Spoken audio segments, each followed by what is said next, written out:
ایک آدمی دلی سے آ رہا تھا، سیمانچل پکڑنا تھا، ٹکٹ ہے نہیں، کاؤنٹر پہ پہنچا، دیکھا بہت بھیڑ ہے، ٹکٹ لیں گے تو ٹرین چھوٹ جائے گی، بغیر ٹکٹ کا ٹرین میں بیٹھ گیا، ٹرین کھل گئی، دیکھا تھوڑی دیر کے بعد ٹی ٹی آ رہا،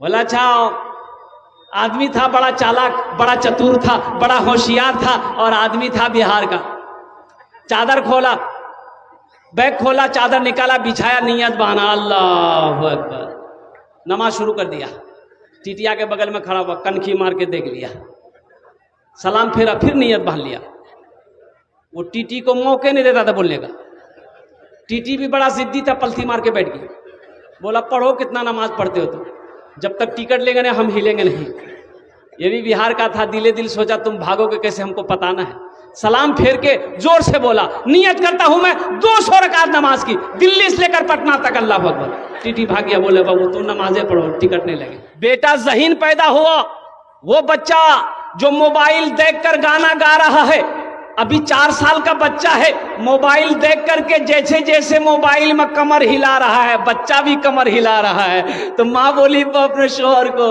کہ دیکھا جا منا کتنا چالاک چکے، بولا فارورڈ ہے تے ایک دم فارورڈ ہوگا، یہ جو دیکھتا ہے نقل کر لیتا ہے، تو اس کا دوست بولا کہ فارورڈ ہوگا، اس کو پروفیسر بنا دو۔ دوسرا بیٹا پیدا ہوا، وہ بھی فارورڈ، بولے اس کو ایسا کرو وکیل بنا دو۔ اور تیسرا بیٹا پیدا ہوا، ایک آنکھ کا کانا، ایک پیر کا لنگڑا، جہاں بیٹھا دے وہیں بیٹھا رہ جائے، ناک سے نیٹا چورا، مکھی پڑ رہی ہے، تو باپ بولا کہ میرا نام ڈبا دے گا، پتہ نہیں کیا کرے گا، تو اس کا دوست بولا کاہے نام ڈبائے گا، کچھ تو کرے گا، مدرسہ میں بھرتی کر دو، مولوی صاحب بنا دو، لنگڑے مولوی صاحب ہے۔ اب ذرا ایمانداری سے بچائیے گا، وقت گزرتا رہا، باپ کا انتقال ہو گیا، ایک بیٹا پروفیسر بن گیا، ایک بیٹا وکیل بن گیا، اور وہ لنگڑا بیٹا حافظ قرآن بن گیا، باپ کا انتقال ہو گیا، سارے لوگ جمع ہو گئے، تو جنازے کی نماز کون پڑھائے گا، وکیل صاحب پڑھائیں گے کہ پروفیسر صاحب پڑھائیں گے؟ یہ پڑھے تھے بولو نہیں، وکیل صاحب سے کسی نے کہا کہ وکیل صاحب جنازہ پڑھائیے،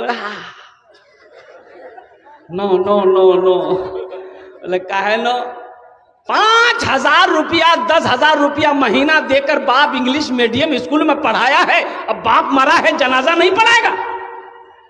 بولے یہ میرا کام نہیں ہے۔ تو چلیے وکیل صاحب آپ بڑھیے، بہت انگریزی جھاڑتے ہیں آپ، بولے نہیں ہمارو کام نہیں جگہ، بولے پھر کون پڑھائے گا؟ بولے میرا ایک بھائی حافظ قرآن ہے نا، لنگڑا ہے، وہ پڑھائے گا، ہزاروں کے مجمع کو چیرتا ہوا وہی ناکارہ بیٹا، وہی بیکار بیٹا جس کو بیکار سمجھا گیا تھا، مدرسے میں ڈال دیا گیا تھا، وہی بچہ ہزاروں کے مجمع کو چیرتا ہوا آگے بڑھتا ہے، باپ کے جنازے کی نماز پڑھاتا ہے۔ اب بتاؤ بیٹا کون کام آیا؟ ارے کون بیٹا کام آیا بولو؟ ہم انگریزی خلاف نہیں ہیں، الحمدللہ ہمارا بچہ انجینئر بھی بنے، ڈاکٹر بھی بنے، پروفیسر بھی بنے، ماسٹر بھی بنے، الحمدللہ میری دعا ہے۔ ہماری قوم کو ماسٹر کی بھی ضرورت ہے، پروفیسر کی بھی ضرورت ہے، وکیل کی بھی ضرورت ہے، انجینئر کی بھی ضرورت ہے، ڈاکٹر کی بھی ضرورت ہے، سائنسداں کی بھی ضرورت ہے، لیکن ساتھ ہی ساتھ دنیاوی پڑھائی کے چلتے قرآن کو نہ پڑھنا، دین کی پڑھائی کو نظر انداز کر دینا، یہ سب سے بڑی بے وقوفی اور جاہلیت ہے۔ جس نے اپنے بچے کو دنیاوی تعلیم دے دیا، MS میں کرا دیا، ساری دنیا کی ڈگریاں دلوا دی، اگر وہ اپنے بچے کو قرآن نہیں پڑھایا تو کچھ نہیں پڑھایا۔ اگر اس نے اپنے بچے کو قرآن نہیں پڑھایا تو کچھ نہیں پڑھایا، اگر اس نے اپنے بچے کو قرآن نہیں پڑھایا تو کچھ نہیں پڑھایا۔ افسوس کا مقام ہے میرے نوجوانوں، میرے بزرگوں، اللہ اکبر کبیرہ، ایسی کتاب کہاں ملے گی؟ نہ ایسی کتاب بنی آئے گی، نہ ایسی کتاب صبح قیامت تک آ سکتی ہے۔ اس کتاب کی کیا خوبی میں آپ کو بتاؤں کہ جس کتاب کو چھو لو چھونے کا ثواب مل جائے، جس کتاب کو دیکھ لو دیکھنے کا ثواب مل جائے، جس کتاب کو سنو تو سننے کا ثواب مل جائے، اور جس کتاب کو پڑھو تو پھر سونے پہ سہاگا ہے، پھر کیا کہنا؟ ایک حرف پہ 10 نیکی ملے گی۔ ایک حرف پہ پڑھیں گے کتنی نیکیاں ملے گی؟ بولیے 10 نیکی ملے گی۔ الف لام میم کیا حرف ہوئے؟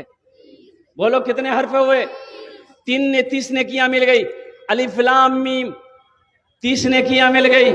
اور قربان جاؤ، خانہ کعبہ کو دیکھنا ثواب ہے، ماں باپ کے چہرے کو دیکھنا ثواب ہے، عالموں کے چہرے کو دیکھنا ثواب ہے، اسی طریقے سے اللہ کے قرآن کو دیکھنا بھی ثواب ہے. سبحان اللہ بولے تو ماشاءاللہ. اللہ کے قرآن کو دیکھنا بھی ثواب ہے. اے نوجوانوں، یہ پیغام لے کر جاؤ. پہلے تو کوشش کرو، اللہ توفیق دے تو کوشش کرو، قرآن پڑھنے کی کوشش کرو.